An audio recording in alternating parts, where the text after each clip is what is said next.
Bueno, buenas noches, estimada tutora Joana. En el día de hoy, este equipo de trabajo va a llevar a cabo un podcast del curso del trabajo de grado, en donde hemos llevado a cabo durante todo este curso un proyecto y en esta oportunidad, en este podcast, estarán participando los docentes de formación Alexander Quintero, Xiomara Patricia, Natalia Caraballo, Marcos Torres y quien les habla, Alfonso Miguel Estrada Padilla. Para iniciar este podcast, queremos dar a conocer primeramente la problemática central que tuvimos en cuenta para el proyecto.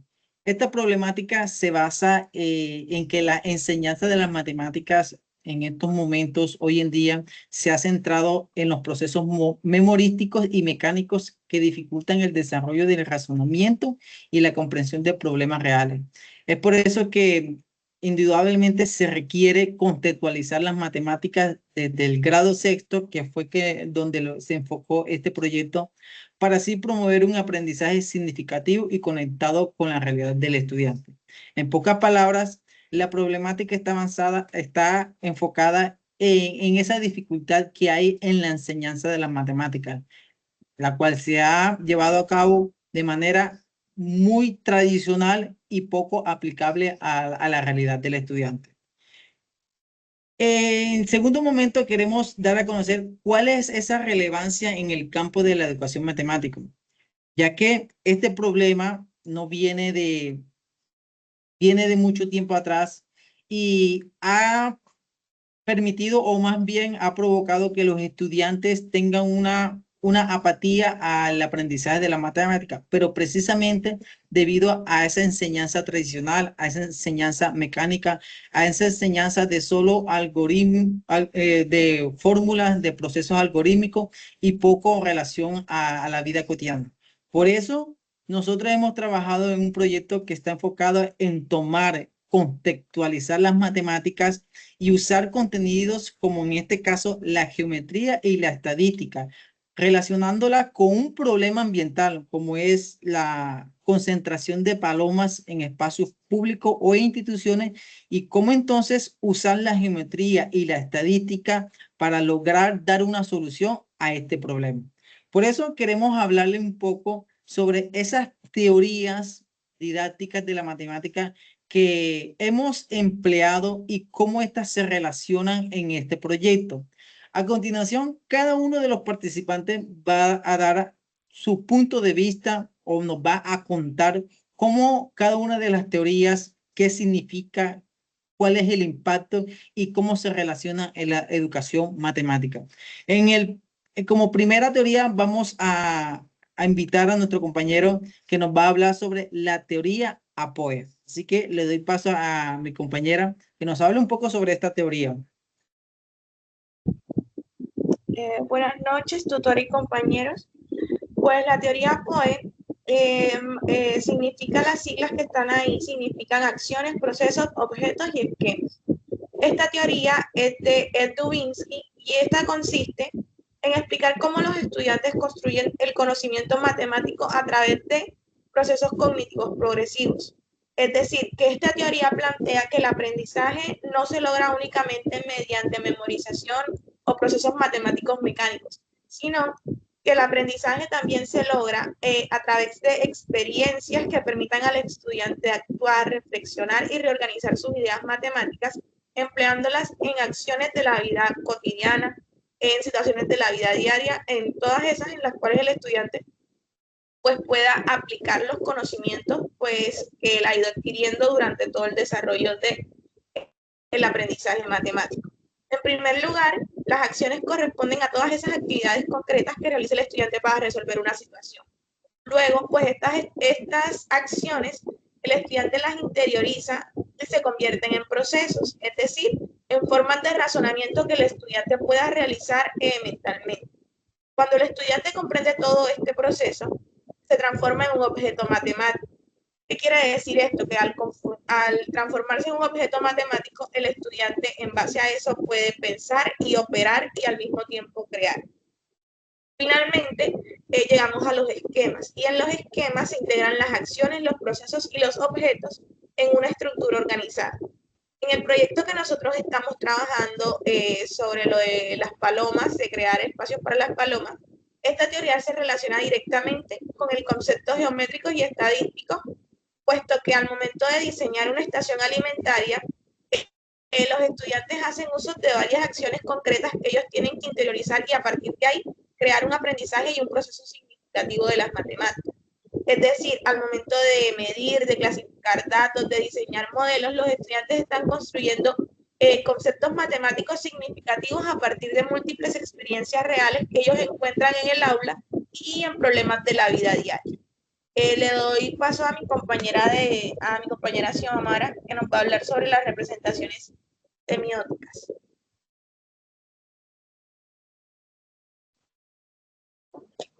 Buenas, claro que sí, compañeros y tutora. Quiero compartir con ustedes sobre uno de los fundamentos teóricos que sustentan nuestra investigación, que son las representaciones semióticas. Esta teoría está muy centrada en el desarrollo del proyecto. ¿Por qué? Porque va acorde a la línea de nuestra investigación, que es la educación matemática.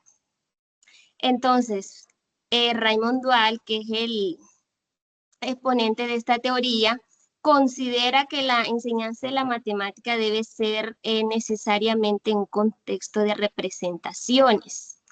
Y para esto los estudiantes después puedan ser capaces de reconocer, por ejemplo, ese mismo objeto matemático o los contenidos temáticos que se desarrollan en el aula en otro contexto de representaciones. Si nos centramos a lo que es la propuesta, que es el diseño alimentario para palomas, en el aula estaríamos contextualizando o estructurando el aprendizaje de ese objeto matemático, que son las temáticas de geometría y estadísticas. Ese es un contexto, el contexto del aula, pero el estudiante debe ser capaz de llevar ese aprendizaje a otra situación de representación. En este caso ya sería la exploración del lugar donde está la problemática que estamos abordando, que es lo de las palomas.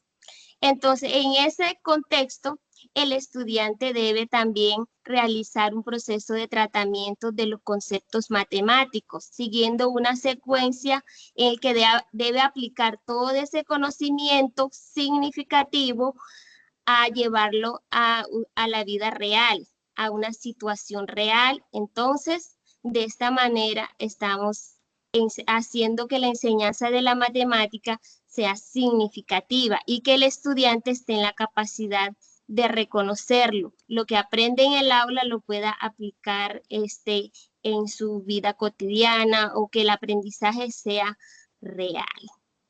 Entonces, con esto se quiere decir que la estructuración del conocimiento es accesible a través de las representaciones semióticas. En el caso de las matemáticas se tiene en cuenta lo que es el lenguaje verbal, las expresiones simbólicas, tablas, gráficas, todo en lo que el estudiante aplica ese conocimiento. Por eso esta teoría es muy importante y se centra principalmente en nuestra problemática. Bueno, seguimos escuchando sobre las siguientes teorías que sustentan la investigación. Bueno, Gracias, compañera. Adelante, compañero. Sí. Buenas noches, apreciados compañeros, tutora, oyentes. Pues yo le voy a hablar sobre la teoría de situaciones didácticas de Guy-Brusseau. Pues sabemos que el proceso de enseñanza y aprendizaje se dividió en el grado sexto. Esto requiere un cambio del modelo tradicional, donde se deja a un lado la repetición mecánica para empezar a usar la práctica en problemáticas del entorno. Las matemáticas deben ser una actividad ligada a la realidad que se vive en el contexto, fundamentándose principalmente en el marco de la educación matemática realista, pues el concepto central de esta teoría es la matematización, que consiste en organizar la realidad mediante herramientas matemáticas. En nuestro proyecto, esto lo relacionamos en la medida en que el estudiante aplica la geometría y la estadística para reubicar a las palomas y mejorar el problema de la salud pública. la modelación matemática también puede aportar para simplificar esta realidad y transformarla. Modelar implica traducir este fenómeno en el mundo real. En este caso, pues la necesidad de reubicar estas aves en zonas estratégicas mediante el diseño geométrico y estadístico funcional, donde se abordan conceptos como el área, el volumen y pues la estadística. La teoría de situaciones didácticas de Guy-Brusseau posiciona al estudiante en un escenario donde debe actuar, formular y validar sus propios diseños. Esta teoría básicamente no solo orienta la comprensión del fenómeno actual, sino también proyecta propuestas didácticas futuras donde la escuela puede convertirse en un centro de innovación ciudadana, pues al diseñar prototipos, el estudiante no solo aprende geometría y estadística, sino que también reconoce al ciudadano como un ser de transformación de su realidad mediante el pensamiento lógico y creativo, cumpliendo así con el ideal de una educación integral y un impacto social. Sabemos que la teoría de asociaciones didácticas tiene una secuencia de acciones. Primero, un momento de acción, donde se presenta el medio. Segundo, un momento de formulación, donde los estudiantes trabajan en grupos. Y tercero, un momento de validación, donde cada grupo presenta este borrador que llevan. Y por último, un momento de institucionalización, en donde el docente interviene para formalizar estos conceptos. Entonces, según esta teoría, para que haya un aprendizaje, debe existir un obstáculo. Además, Brusseau sostiene que el conocimiento surge de la interacción con el medio didáctico. Si el docente da la fórmula, el estudiante solo obedece. Si el estudiante la descubre por necesidad de diseño, el aprendizaje es totalmente real. Puede continuar el compañero con su teoría antropológica de lo didáctico. Adelante, Gracias, compañero. Hola, cordial saludo a todos. Bueno, primero que todo, resalto la participación de cada uno de ustedes, porque veo que sus teorías están enfocadas a la resolución de los problemas matemáticos y qué importante es llegar a encontrar soluciones que sean viables para los estudiantes en aplicación de las operaciones matemáticas. Muy valioso eso de ustedes. Bueno, ahora continúo hablándoles de lo que es la teoría antropológica de lo didáctico. Bueno, esta teoría se centra en estudiar la forma en cómo se debe enseñar y aprender de los conocimientos matemáticos dentro de las instituciones educativas. Aparte, es una propuesta que está dada por el señor James Chevard, y él explica acerca del conocimiento que no se da de una manera directa al estudiante, sino que primero se debe adaptar al contexto escolar mediante un proceso llamado transposición didáctica. Es decir, que el conocimiento científico se transforma en un contenido que pueda ser enseñado dentro del aula de clases. Además de todo esto, la teoría busca analizar de qué manera están enseñando los docentes, cuáles son esas actividades que se realizan con los estudiantes, cuáles son los métodos y las estrategias que se utilizan y cómo el contexto influye en el aprendizaje de las matemáticas. Estos son puntos muy importantes porque de seguro nos van a permitir encontrar la dirección correcta para que nuestros aprendices puedan captar la información de manera clara y precisa a la hora de aprender todo lo que tiene que ver con el área de las matemáticas. Por otro lado, esta teoría propone un concepto de praxeología, que busca estudiar las tareas que se realizan, las técnicas usadas que deben ser resolvidas, las explicaciones de esas técnicas y las Vamos a teorías que se atención sustentan. La teoría de la panza de casa. busca dar respuesta a muchas problemáticas y preguntas e interrogantes que los estudiantes muchas veces no alcanzan a resolver por sí solos.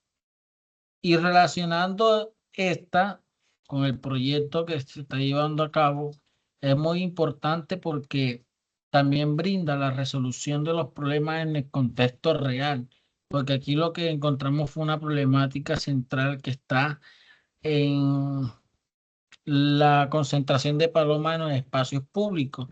¿Qué soluciones podemos brindar de acuerdo a esta situación que se presenta en nuestras vidas cotidianas? Como conclusión, podemos decir que la teoría busca comprender y mejorar el proceso de enseñanza de las matemáticas para que el aprendizaje del estudiante sea más significativo y romper ese hielo negativo de lo didáctico, de lo mecánico, perdón, y pasar a una enseñanza innovadora y didáctica que pueda abrir la oportunidad a cada uno de los individuos de desarrollar sus conocimientos, habilidades y aprendizaje significativo con el área de las matemáticas. A continuación, mi compañero Alfonso. Gracias, compañero Marcos. Bueno, entonces, ver cómo cada una de estas teorías, mirando su perspectiva, se convierten en unos eslabones que, unificándolas cada una, permite de que la enseñanza, o más bien que la educación matemática, sea más significativa frente a los procesos de enseñanza. Como última teoría de la educación matemática realista, esta teoría se centra y está muy acorde al problema central que les mencioné inicialmente, que compartí inicialmente, ya que el problema está basado en esos procesos matemáticos que se están llevando a cabo de manera mecánica y memorística. Y la educación matemática realista tiene como propósito precisamente aquí, tiene como objetivo eh, poder vencer ese desafío, poder lograr transformar esa enseñanza, ya que ella se enfoca o está enfocada en conectar las matemáticas con la realidad y ver cómo dentro del proyecto miramos cómo el proyecto no parte de un contenido matemático, sino que su punto de partida es una situación real. Entonces, ver que cuando aplicamos la educación matemática y realista, esto logra que el docente salga de la zona de confort, donde está siempre limitado a enseñar desde el aula de clase, desde el tablero, desde el libro, y sacarlo entonces de su zona de confort a ver el entorno del estudiante, porque podemos ver de que educar desde la realidad hace que el aprendizaje sea más entendible para los estudiantes. Es por eso que bajo este enfoque, la teoría educación matemática realista, y a partir de la problemática que hemos estudiado durante este proyecto, que es el diseño de un prototipo alimentario para palomas, esto deja en manifiesto que la educación matemática realista se convierte en uno de los pilares para la metodología de este proyecto, en donde el estudiante no solo aprende, sino que el estudiante crea, innova, construye y desarrolla saberes interdisciplinarios que están de manera implícita, porque aunque dentro del contenido matemático se aplica la geometría y la estadística, hay saberes interdisciplinarios implícitos, como la ciencia, porque se debe estudiar el comportamiento de la paloma, como también la tecnología, porque construir un prototipo o una estación alimentaria demanda de saber un poco de tecnología, de ingeniería en la construcción, del arte en el diseño. Entonces, aquí esta teoría hace, o más bien, permite que el estudiante deje de ser un agente pasivo para ser un agente activo. Es por eso que este enfoque no solo incluye el mundo real, sino también aquello que